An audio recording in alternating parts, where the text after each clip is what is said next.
So in today's lecture, we will be looking at Vijayanagar and Bahamani kingdoms. So what all we are going to learn today is the sources for the study of Vijayanagar Empire, political history of Vijayanagar Empire, then administration and social life, economic condition and cultural contributions, and a brief history of Bahamani kingdom.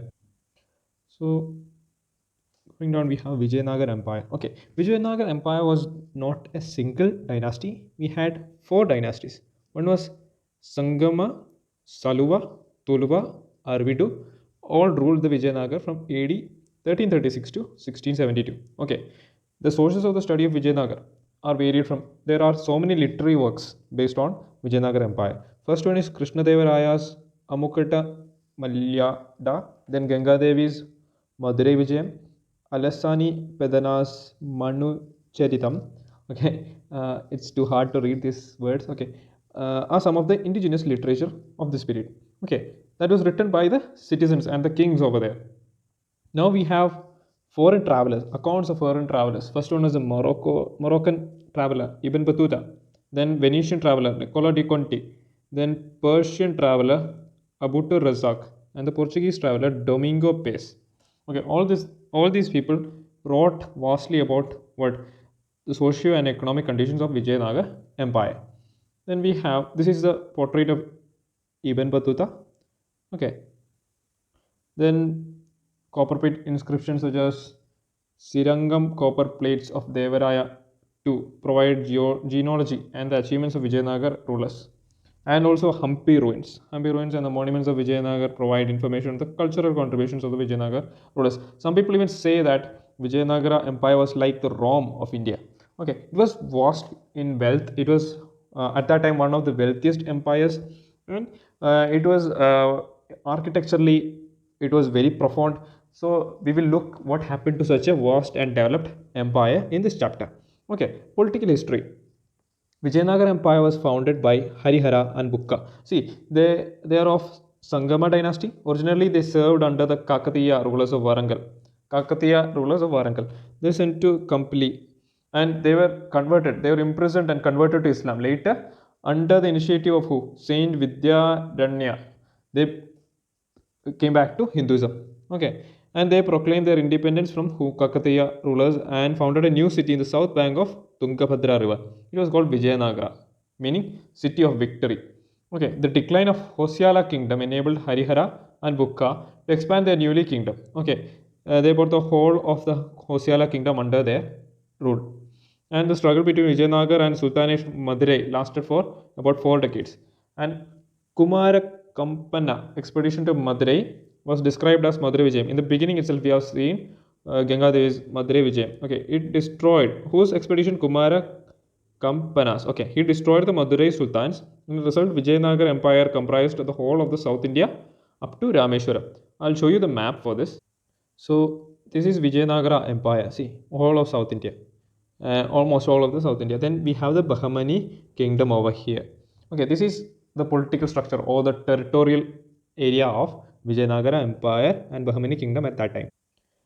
Okay, then conflict between Vijayanagara Empire and Bahamani kingdom lasted for many years. What was the cause of this dispute? The dispute was over Raichur Dop, the region between the rivers of Krishna and Tungabhadra, and also over the fertile areas of Krishna and Godavari Delta, which led to this long quarrel. Then we have the greatest ruler of Sagama. First one is Sangama dynasty was Devaraya II. Okay, but he could not win a clear victory over the Bahamani sultans. After his death, Sagamani dynasty became weak. Next, we have Saluva Narasimha coming in picture. Okay, he took the throne. It was actually kind of with force. Okay, and Saluva dynasty's reign started. Okay, Saluva Narasimha. He was the one who founded Saluva dynasty. Then we have Tuluva dynasty. Tuluva dynasty was founded by Veera Narasimha. Okay, Veera Narasimha. Okay, the greatest of the Vijayanagar rulers, the Krishnadevaraya, belonged to the Tuluva dynasty. He possessed great military ability. His imposing personality was accomplished by high intellectual quality. His first task was to check the invading Bahamani forces. So, as we have seen in the map, just on top of them was Bahmani, or just north of them was Bahamani forces. So, he always kept a check on these forces. And by the time Bahmani kingdom was replaced by Deccan Sultan. See, even though all these things, all these Vijayanagar Empire and all these Bahmani and Deccan Sultans were all cause of what? They were earlier part of what? Our um, Tughlaq dynasty. We have seen in the previous chapters, Tughlaq dynasty controlled all these areas. All these areas were controlled by Tughlaq. But the measures or the reforms taken by Tughlaq led to the division of various areas. First, there was Bahmani kingdom splitting apart. Then we had Vijayanagara Empire splitting apart. And the Bahmani, we had it was split into various sultanates. Okay, all these things happened because of Muhammad bin Tughlaq.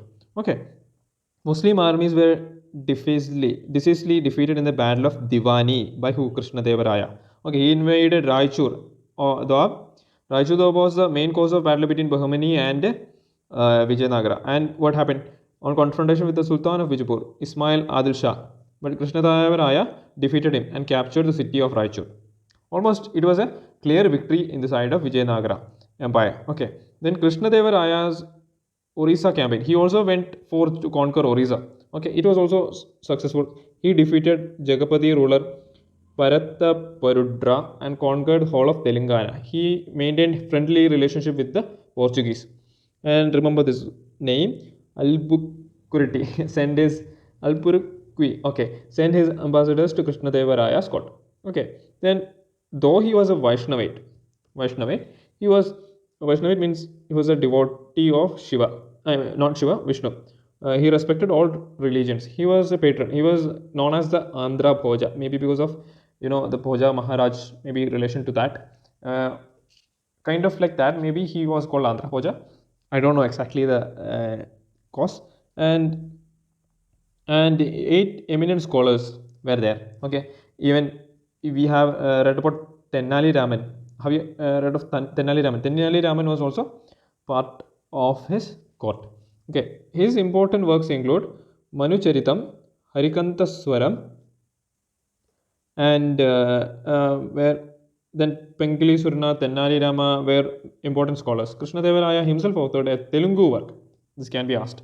Amukta Malya Yada and Sanskrit work Jambakavati Kalyanam and Usha Parinayam. All these things can be asked, so do keep it in mind. Okay, he was a very learned man in Sanskrit and Telugu. Okay, and he repaired most of the temples which were attacked by the sultanates. He built a new city called Nangalapuram in memory of his queen Nangala Devi. He built a large number of Raya Gopurams. Raya Gopurams means basically, particular. I'll show you the pictures of it. Okay, after his death, Achyutadeva and Venkata succeeded throne. During the reign of Ramaraya, what happened? Combined forces of Bijapur. We have seen the Bahmani kingdom has dissipated into different type of kingdoms. I'll show you the picture of it. After defeating the Bahmani kingdom by Krishnadevaraya, it dissipated into different small kingdoms. We have Ahmednagar, Barar, Bijapur, Golconda, Bidar, and we have Vijayanagara over here. Okay, all these 5 kingdoms were combinedly called Deccan Sultanates. Okay, and they came and attacked Vijayanagara. And this battle was known as the Battle of Talikota. Okay, Battle of Talikota in 1565. This battle is known as the Rakshasa Tangadi. Okay, Ramaraya was imprisoned and he was executed. The city of Vijayanagar was destroyed. Such a prosperous city, it was destroyed. This battle was generally considered as a mark of the end of Vijayanagar Empire. But even after that, there was another dynasty, Aravidu dynasty, which ruled it for another century. Tirumala, Sriranga, Venkata too were the important rulers of this dynasty. Last ruler of Vijayanagar Empire was Sriranga III.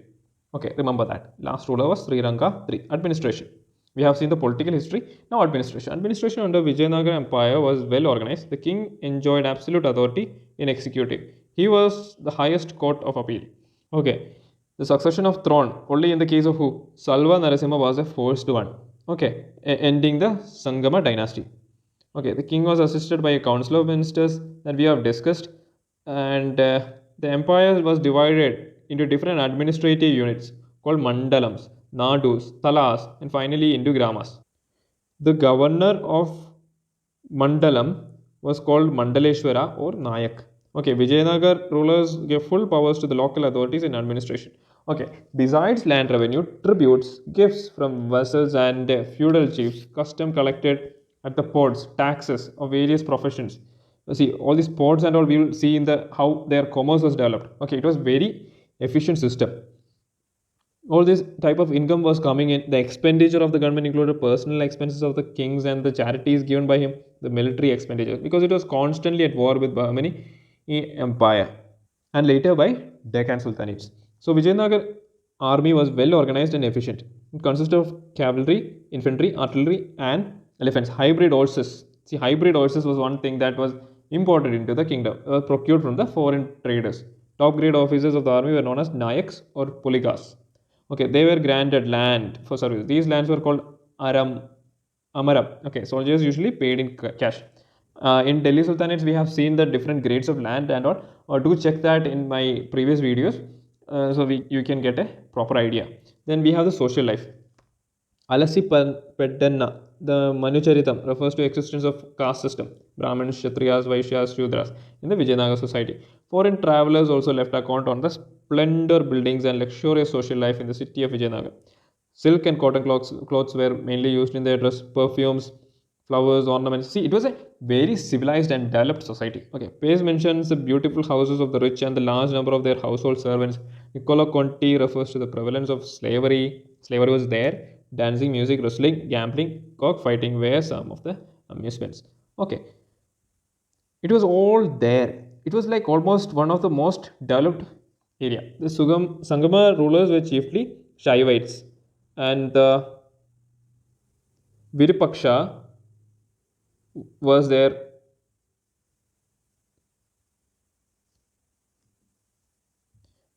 family chief deity. Okay, other other other dynasties, but other dynasties like Vaishnavites, Siri Vaishnavism of Ramanuja was very popular. But all kings were tolerant towards all other religions.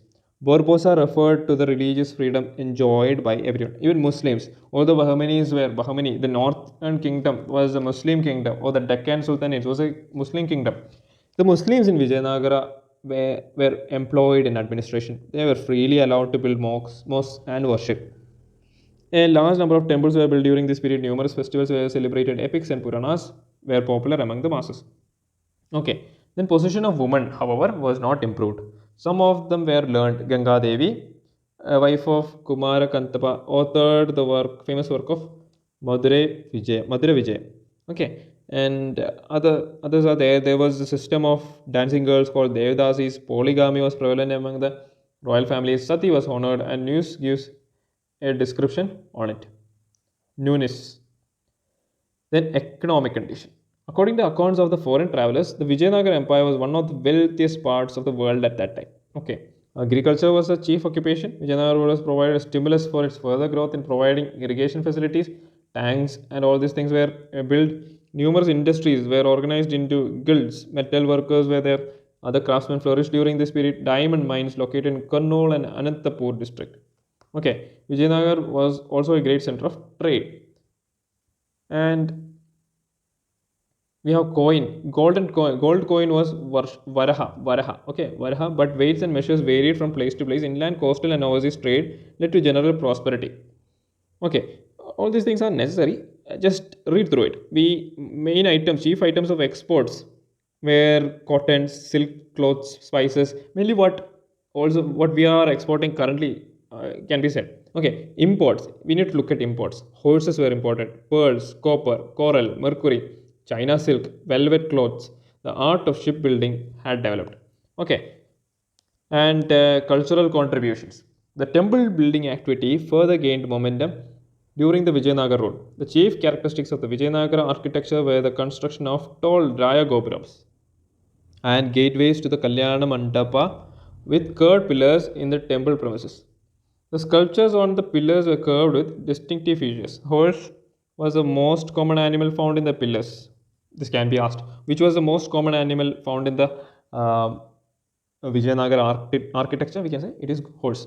Large mandapams contain 100 pillars as well as 1000 pillars in some big temples. Okay. And we have most important temples. See this episode Raya Gopura. Okay, this is something called Raya Gopura. The most important temples of the Vijayanagar style was found in Hampi, ruins of the city of Vijayanagar, and Vittala Swami and Hazara Ramaswamy temples were the best examples of this style. Varadha Raja and Ekant Puranta temples of Kanchipuram stands as examples of the magnificence of the Vijayanagara style of temple architecture.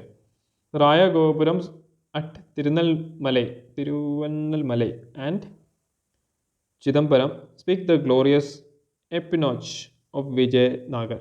Okay, and there are also look into this. In this area, the metal images of Krishnadevaraya and Queen at Tirupati are also examples of castings in metal images. Okay, and looking at the language, different languages such as Sanskrit, Telugu, Kannada, and Tamil flourished in the regions. It's a great development in Sanskrit and Telugu literature. See, as I told you, peak literary achievement was reached during the reign of Krishnadevaraya. He himself was a scholar in Sanskrit and Telugu. Okay, I told you in the earlier part. His famous court poet Allasani Pedanna was distinguished in Telugu literature. And going down, we have the Bahmani kingdom. Bahmani kingdom, we have the founder of Bahmani kingdom was Alauddin Bahman Shah. Okay, also known as Hassan Gangu. Okay, capital was Galbarga.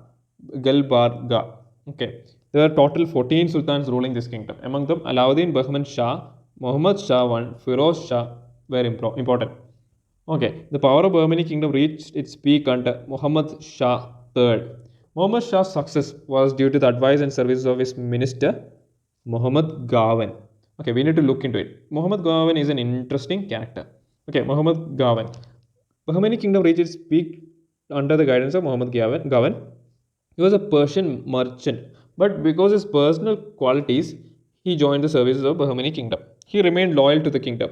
See, he was good, his advices were good, and he made endowments to build a college in Bidar, which was built in Persian style of architecture. He was also a military genius. He waged successful wars against Vijayanagar, Orissa, and sea pirates on the Arabian Sea. His conquests include Konkan, Goa, Krishna Godavari Delta. He expanded Bahmani Empire through his conquests.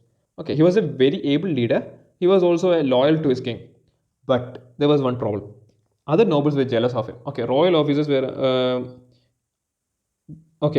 most of the forts were under the control of these officers. Allowance were reduced to the nobles, which shrinked their responsibility. This was disliked by nobles. So the Deccan nobles organized a plot against Gavan.